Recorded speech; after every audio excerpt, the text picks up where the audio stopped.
Cameraman अमृत के साथ आज आपका स्वागत करता हूं और आपको वेलकम करता हूं। सबको आदाब, सत श्री अकाल, नमस्कार, गुड आफ्टरनून। आज हम आपका परिचय एक ऐसी हस्ती से कराने जा रहे हैं जिनको ज़्यादा इंट्रोडक्शन की ज़रूरत तो नहीं, आप ही सभी जानते होंगे। Doctor Sushil Chalotra, principal, Lord Mahavira homeopathic medical college and hospital, जिनको 39 इयर्स का टीचिंग एक्सपीरियंस है। तो इनका क्रोनिक डिजीज़ में नाम है और यहाँ पर मैंने खुद अपनी आंखों से मिरेकल्स होते हुए देखे हैं।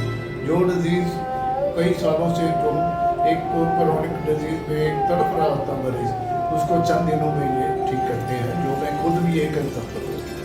मेरे साथ भी ऐसा ही है। तो आज हम उनसे कुछ वार्तालाप करने जा रहे हैं। Doctor Sushil Chalotra, principal, Lord Mahavira homeopathic medical college and hospital. नमस्कार। नमस्कार डॉक्टर साहब। नमस्कार डॉक्टर साहब, आज हम आपके पास कुछ प्रश्न लेकर आए हैं। हाँ, श्योर।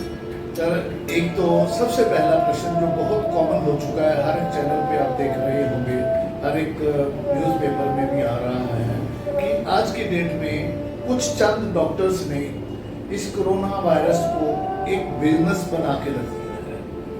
सोशल मीडिया इस चीज़ में परेशान हो चुका है एंड इतनी बुरी तरह से पब्लिक परेशान है कि कोई कोविड का पेशेंट नहीं होता उसको पॉजिटिव बना देते हैं, जो पॉजिटिव है उसको नेगेटिव शो कर देते हैं।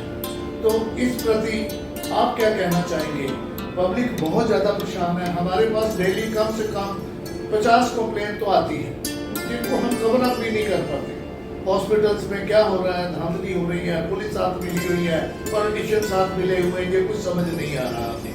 तो हम आपसे ये एक राय मशवरा लेना चाहते हैं कि ये क्या है और ये कैसे खत्म हो सकता है? मेरा ख्याल कोरोना का जो सबसे एक खराब दौर है वो अब चल रहा है, ना कि हमारे पंजाब में बल्कि पूरे हिंदुस्तान में। और जैसे जैसे ये मार्च से ये दौर चलता आ रहा है, वैसे वैसे बहुत सारी धारणाएं, बहुत सारी थ्योरीज जो हैं वो इमर्ज होती रही हैं। खास करके जब ये बीमारी शुरू हुई तो चाइना से लेके अमेरिका, इटली, वहाँ से होते हुए इंडिया और बहुत सारे कंट्रीज, और जैसे जैसे ये बीमारी का कोर्स चलता है वैसे वैसे नई नई थ्योरीज जो है वो इमर्ज होती हैं, क्योंकि अभी भी ये बीमारी जो है ये अंडर स्टडी है। अभी इसमें कुछ भी हम कंफर्म नहीं कर सकते। तो जैसे जैसे नए जो काफ़ी सारे पेशेंट्स में एक नए किस्म के सिम्टम्स आते हैं, हम वो नई थ्योरी जो है इसमें ऐड कर देते हैं कि भाई अब ऐसा होगा, वैसे होगा, ऐसे होगा। अब शुरू में क्या था कि सिर्फ बुखार, खांसी, सांस का चढ़ना, ये 3 एक इसके प्रोमिनेंट लक्षण थे।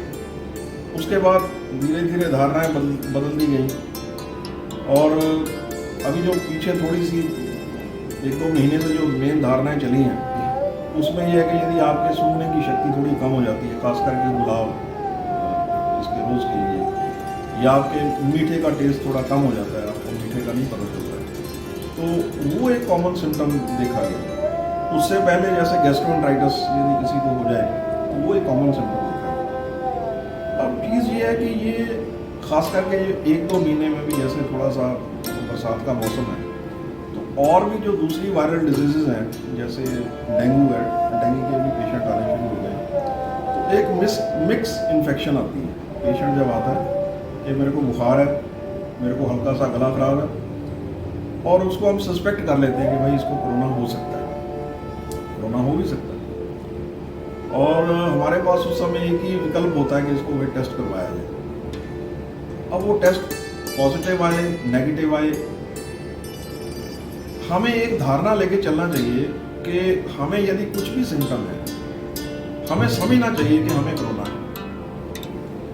हमारा टेस्ट पॉजिटिव आ जाता है तो भी हम अंडर ऑब्जर्वेशन रहेंगे, आइसोलेशन में रहेंगे। नेगेटिव आ जाए तो भी हमें अपने आप को आइसोलेट ही रखना चाहिए। अब ये जो लैब्स में टेस्ट पॉजिटिव आता है, नेगेटिव आता है, क्योंकि ये बहुत सेंसिटिव सा टेस्ट है और अभी जितनी भी जो टेक्निक्स हैं टेस्ट करने की, अभी वो 100% बिल्कुल करेक्ट नहीं है। तो हम ये कह सकते हैं कि कहीं पे अंदेशा रहता है कि टेस्ट की रिपोर्ट जो है वो गलत भी हो सकती है, इसमें चांसेस हैं।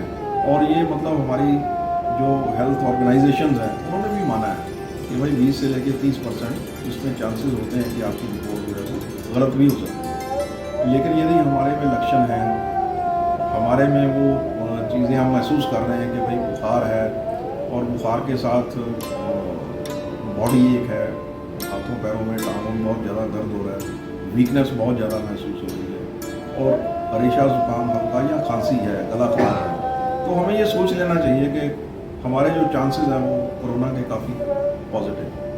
तो हमें अपने आप को कोरोना पॉजिटिव लेके ही चलना चाहिए। इसमें कोई, यदि हम 6-7 दिन अपने आप को अलग रख लेंगे, फैमिली में आइसोलेट कर लेंगे, कोरोना है तब भी ना है तब भी, तो उससे कम से कम हमें जो दूसरी इन्फेक्शन है, मान लो कोरोना नहीं है, कोई और इन्फेक्शन की वजह से बुखार है, तो कम से कम वो इन्फेक्शन भी तो हम नहीं अपनी फैमिली में स्प्रेड करेंगे ना। तो आइसोलेशन में रहना, आइसोलेशन रखना, हाइजीन रखना, हाथों को धो के रखना, ये हम कर सकते हैं, चाहे नेगेटिव है तब भी कर सकते हैं। डॉक्टर साहब, आपने पब्लिक को अवेयरनेस दी वो बहुत अच्छी है। हर एक दर्शक को, हमको सबको इस चीज़ की अवेयरनेस रखनी चाहिए। आइसोलेशन में रखना हमारे लिए बेनिफिशियल है, हमारी हेल्थ के लिए, हमारी फैमिली की हेल्थ के लिए। बट हमारा प्रश्न डॉक्टर साहब ये था कि जैसे आप टीवी पे देखते होंगे, न्यूज़पेपर पे पढ़ते होंगे कि कई डॉक्टर्स के ऊपर FIR दर्ज हुई। इन्होंने इस प्रोफेशन को एक इनकम जनरेटिंग बना दिया है कोविड को। इसको रोकथाम करने के लिए कुछ क्या कर सकते हैं ताकि पब्लिक का जो एक पैनिक क्रिएट हो चुका है पब्लिक में कि लोग डरते हैं कोरोना टेस्ट कराने में, तो वो पॉजिटिव ही आएगा क्योंकि नेगेटिव हो, कुछ सिम्टम्स उनको आते हैं तो वो डर जाते हैं कि हमने टेस्ट नहीं कराना, क्योंकि वहाँ वो कहते हैं कि पुलिस और ये पब्लिक और डॉक्टर और लैब्स आपस में मिले हुए हैं। उसको कुछ प्रिकॉशन लेने के लिए, उसको कुछ खत्म करने के लिए, इसके बारे में आपकी क्या राय है? ये भी एक अच्छा सवाल है आपका। अभी 1-2 दिन पहले हमारी पंजाब सरकार ने नई गाइडलाइंस जारी की, शायद वो कल से लागू हो गई। उनमें वो गाइडलाइंस के हिसाब से यदि आपका टेस्ट पॉजिटिव आ भी जाता है तो आपको कोविड सेंटर वगैरह में जाने की जरूरत नहीं, क्योंकि सरकार के ऊपर भी, प्रशासन में बहुत सारा, प्रशासन के ऊपर बहुत दबाव आ रहा है। जैसे जैसे केस बढ़ते जा रहे हैं वैसे वैसे बेड्स की कमी आ रही है, तो ये जो हमारा प्रशासनिक ढांचा है इसके ऊपर बहुत बड़ा बोझ मतलब पड़ रहा है। तो सरकार ने जो लेटेस्ट गाइडलाइंस जो शायद कल ही अभी इशू हुई है, उसके हिसाब से यदि आपका पॉजिटिव आ भी जाता है तो आप अपने आप को घर में आइसोलेट कर सकते हैं। पहले ये था कि यदि आपका वो, जब आप फार्म भरवाते हो तो उसमें बहुत सारी प्रतिक्रिया होती थी, भाई आपको अंडरटेकिंग देनी पड़ेगी, ये करना पड़ेगा। अब ऐसा नहीं है, सिर्फ आपको एक ही अंडरटेकिंग देनी पड़ती है। आप पे विश्वास करके फॉर्म भर के आप सिर्फ उसमें ये कह दोगे कि भाई यदि मेरा टेस्ट पॉजिटिव आ जाता है तो मेरे घर में अरेंजमेंट्स हैं, मैं अपने आप को आइसोलेट करूँगा। तो सरकार आपके ऊपर यकीन करके आपको वो उसकी सुविधा दे देती है कि आपको कोविड सेंटर में जाने की ज़रूरत नहीं है, जब तक आपकी तबीयत ज़्यादा नहीं बिगड़ती है, जब तक आप ठीक हो, या ये लेवल 2 में भी, लेवल 1 लेवल 2 में भी जा रहे हो, तो उस समय भी आपका एक हल्का सा चेकअप जो है मेडिकल टीम कर लेती है, और वो जब इंश्योर कर ले कि आपको कोमॉर्बिडिटी कोई नहीं है, आपको और कोई शारीरिक ऐसी कोई बीमारी नहीं है, ना आपको सीवियर डायबिटीज़ भी नहीं है, या आपके किडनी वगैरह ठीक है, हार्ट वगैरह सब ठीक है, तो वो आपको घर में रहने की, मतलब कहने का मतलब जब आप फिजिकली आप फिट हो तो आपको घर में रहने की, घर में आइसोलेट होने की ये सुविधा जो है वो सरकार ने अलाउ कर दी है। और ख़ास करके जो 60 साल के ऊपर वाले जिनमें ये थोड़ी सी मुश्किल आ रही थी, उनको भी सरकार ने थोड़ा कुछ चीज़ों के साथ लॉ कर दिया है कि आप घर में भी अपने आप को आइसोलेट कर सकते हो, एकांतवास में रह सकते हो। Thank you very much doctor साहब, शुक्रिया आपका, आपने पब्लिक को अवेयरनेस दी और मैं चाहूँगा सब दर्शक इसको अच्छी तरह से सुने और इसे अपनाएं और डिस्टेंस मेंटेन करके रखें, मास्क का यूज़ करें। तो पब्लिक में जाते हुए पूरी प्रिकॉशन लें, तो डिस्टेंस सबसे ज़्यादा मेंटेन करने की दरख्वास्त लें। शुक्रिया डॉक्टर सुशील मल्होत्रा जी, शुक्रिया।